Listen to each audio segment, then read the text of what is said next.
picture the scene. It's April 5th. Right. The crisp spring air is just hanging over these ancient, heavy stone walls of Windsor Castle, and you are standing outside St. George's Chapel. Oh, yeah. And the atmosphere is just completely electric with anticipation. Like, the cameras are waiting, the crowds are waiting. Everybody is just on the edge of their seats. Because what we are about to witness here isn't just your standard, annual Easter church service.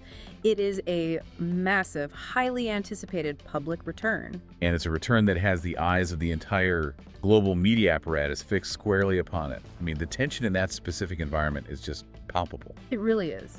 So today we are taking a deep dive into what might initially look like a pretty fleeting piece of entertainment news. Just a quick soundbite, really. Exactly. For this deep dive, we've pulled together a really fascinating stack of sources. We have this 10-second viral clip from E! News. Yeah, the one everyone was sharing. Right, but to understand what's actually happening in that footage, we're cross-referencing it with academic studies on institutional crisis communication. Which is so crucial here. Yeah, and we've got research papers on cognitive psychology, visual processing, and detailed timeline analyses from top royal correspondents. There's a lot of data to unpack. It is. Our mission today is to unpack this really heavy emotional timeline.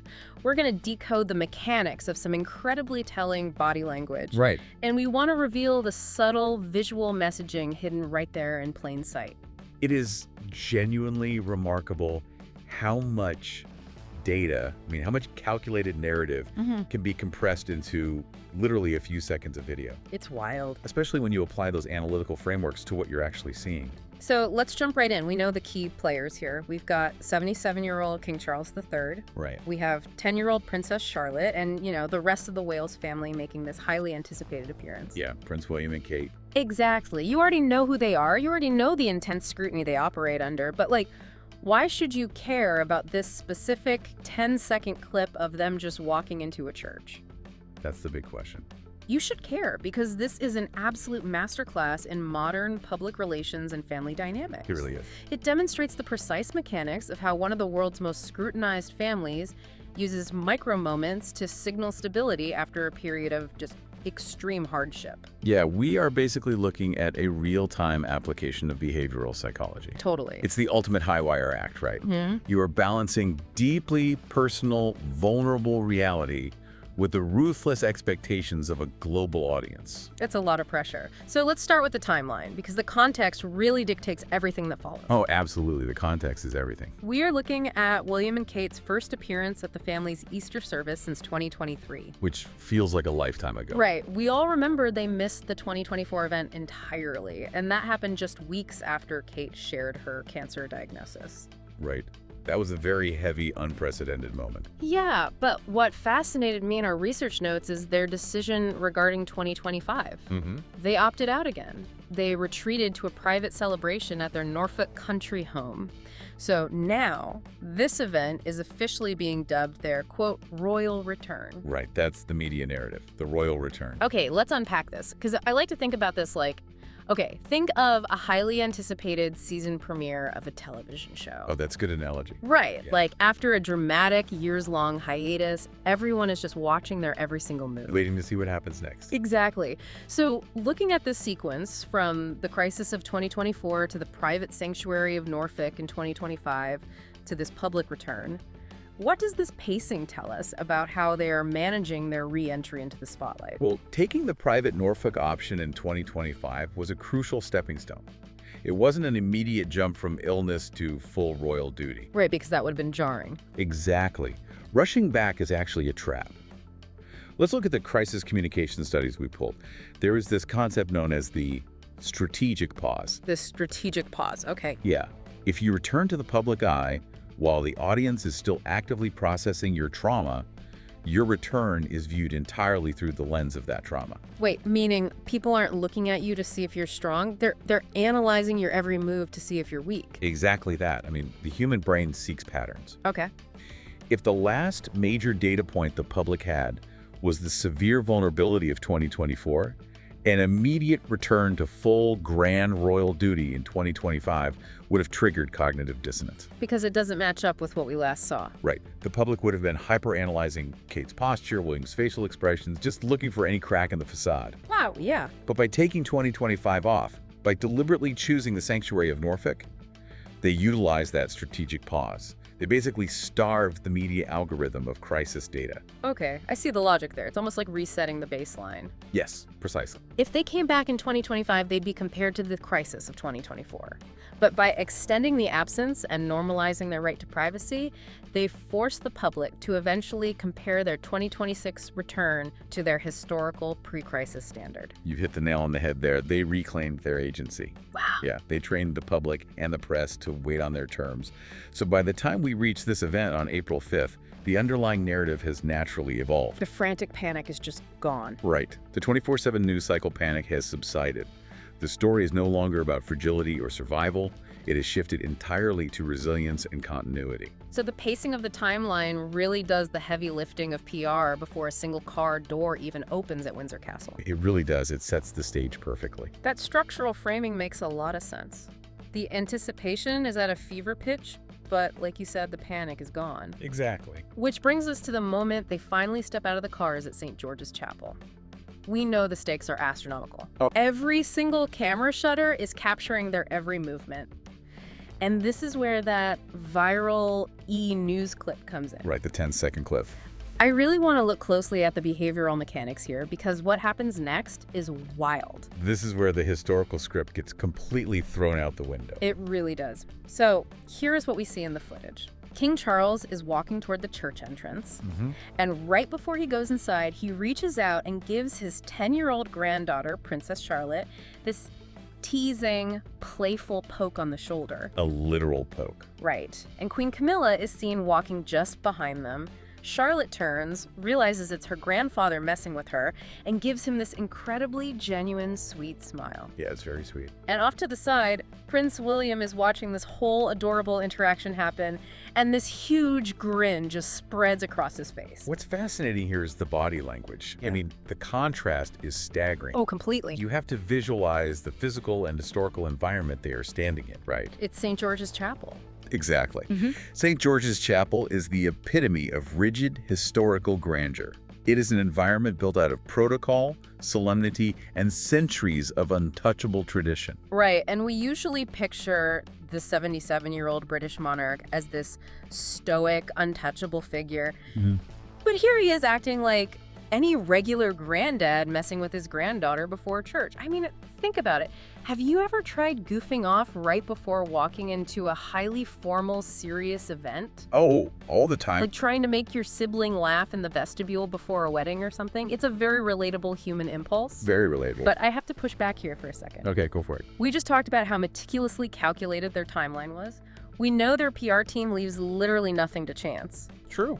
Are we really supposed to believe this was a spontaneous moment? Couldn't this just be, a staged, relatable dad joke maneuver designed specifically for the camera? It's a vital question to ask, Yeah. especially when dealing with an institution this guarded. But to answer it, we have to look at the psychology of micro-expressions and group dynamics, which goes far beyond what a PR team can successfully choreograph. Okay, I'm intrigued. There's a communication framework called expectancy violation theory. Expectancy violation theory. Got it. It essentially states that when a rigid, deeply ingrained social norm is broken in a positive way, the observer's reaction is disproportionately strong and favorable. Because it surprises the brain. Like we expect velvet and distance and we get a physical poke. Yes, exactly.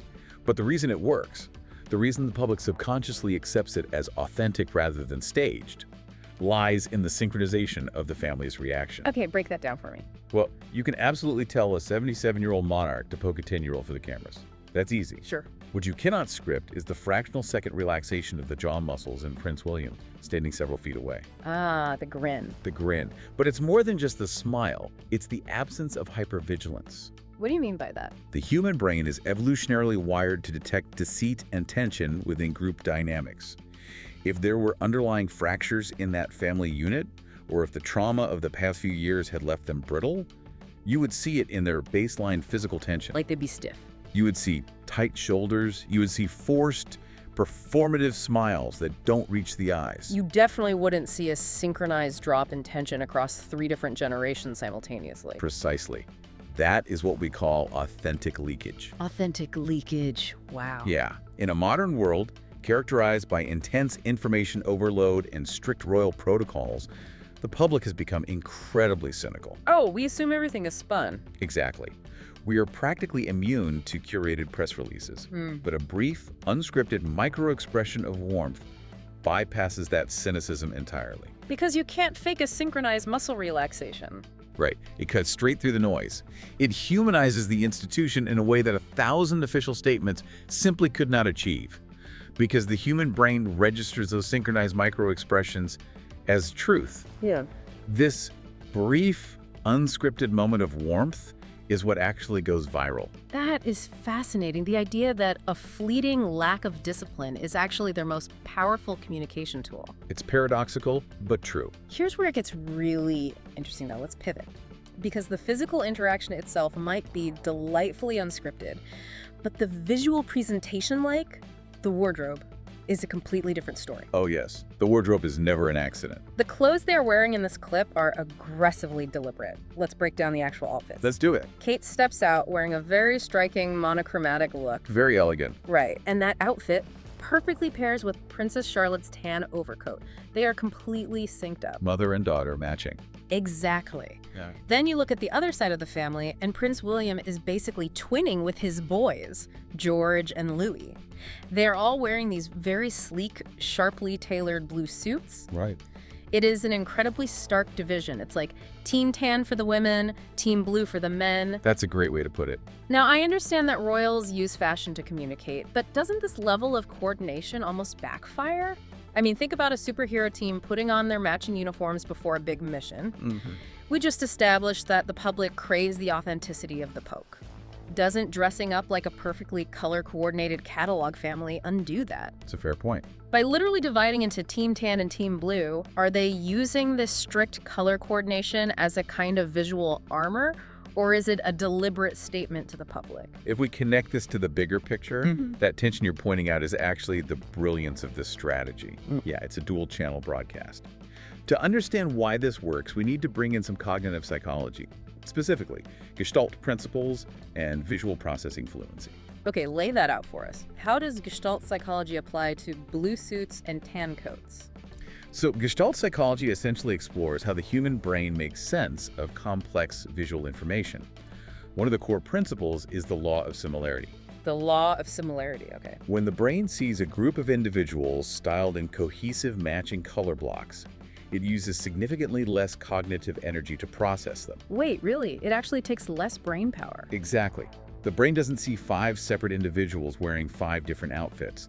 It implicitly categorizes them as a single, indivisible entity. Oh, wow. So it's not just a fashion statement. It's a visual shorthand for structural integrity. It is architectural reinforcement. I mean, think about the chaotic timeline they've endured. The health crises, the absences. The profound health crises, the private seclusions, the public speculation.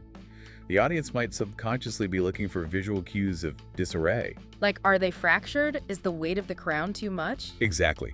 But when they arrive meticulously coordinated, the clear aesthetic division mother-daughter matched, father-sons matched, presents a flawlessly cohesive front. Oh, I see. The visual processing fluency of those matching colors sends an immediate subconscious signal of strength. It visually reinforces the idea of a tight-knit, unbreakable family unit making their triumphant return. Leaving absolutely no room for rumors of disarray. Not at all.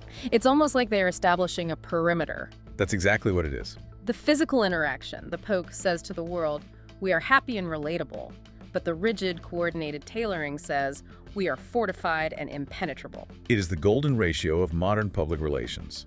If they had shown up in disjointed casual outfits while joking around, they might have appeared too pedestrian. Right, they'd lose the majesty of the monarchy. But if they had shown up in matching uniforms and remained entirely stoic, they would have appeared cold and robotic. So they deliver both at the exact same time. They give the public the warmth of a family, wrapped inside the visual armor of an institution. And they accomplish all of this within 10 seconds of walking toward a church door. It really reframes how you look at a simple news clip. It really does. So let's step back and just rapidly recap the journey we've taken today. Let's do it. We started by exploring the emotional weight of the timeline, missing the 2024 and 2025 Easter services due to health and privacy, and how extending their absence allowed them to reset the public's baseline and return on their own terms. The strategic pause. Right. Then we broke down that viral grandfatherly poke from King Charles, showing how a simple, unscripted moment bypassed global cynicism and signaled true familial relaxation. Expectancy violation theory in action. Exactly. And finally, we unpacked how all of this was wrapped up in the sleek, coordinated armor of blue suits and tan overcoats, projecting impenetrable strength. It is a remarkable synthesis of vulnerability and institutional power. And it proves that the most powerful PR often doesn't come from press releases. Sometimes, the heaviest narrative lifting is done by a 10-year-old sweet smile, a well-timed, teasing shoulder poke, and a meticulously chosen blue suit. Which is something I'd love to turn over to the listener. What stands out to you about how this family managed their return? Yeah, think about it. We all navigate our own versions of stepping back into the spotlight after a difficult season, whether it's returning to an office after an illness or facing extended family after a personal setback. Oh, absolutely. The underlying mechanics of human resilience, the way we use visual armor, and the microsignals we send to tell the world I'm okay, are surprisingly universal. This raises an important question about how we communicate without speaking. It's very true. We all curate our own micro moments in a way. But observing this specific family today leaves me with a lingering question about the future. The landscape of public perception is constantly shifting beneath their feet. Rapidly shifting. I mean, we've just spent this deep dive analyzing an absolute masterclass in balancing relatable family banter with strict royal presentation. It worked flawlessly today. Flawlessly. But let's look down the road. As these kids like 10-year-old Charlotte, who so effortlessly shared the global spotlight with the king today, grow up in an intensely viral, algorithm-driven era, will this careful blend of normal family and royal duty be enough to sustain the monarchy's image? It is a profound tension. The modern public demands absolute flawless perfection and raw, unfiltered authenticity, often at the exact same time. So I want to leave you with this thought to ponder long after this deep dive is over. We just watched a triumph of modern PR. But are we watching the permanent blueprint for the modern crown? Or, as the heavy wooden doors of St. George's Chapel close behind them, are we actually watching the final, perfectly coordinated moments of an era right before the next generation demands to write their own rules? It's the ultimate cliffhanger for the world's most scrutinized family. Keep your eyes open. The strategies behind those 10-second clips are only going to get more complex. Catch you on the next deep dive.